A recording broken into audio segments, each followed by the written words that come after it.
everybody, it's Craig again. We're still on that Sunflower 6333 field conditioner. So we showed you the front disc going up and down. I'm going to have John go ahead and fold it up for you quick. Go ahead, John.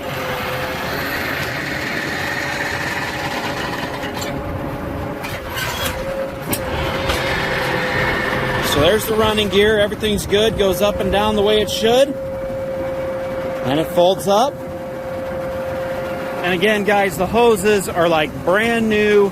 All the cylinders are brand new. Well, it's a brand new machine pretty much.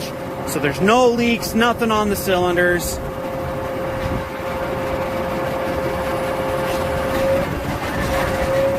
There you have it, guys. Very clean unit. Again, heavy duty built.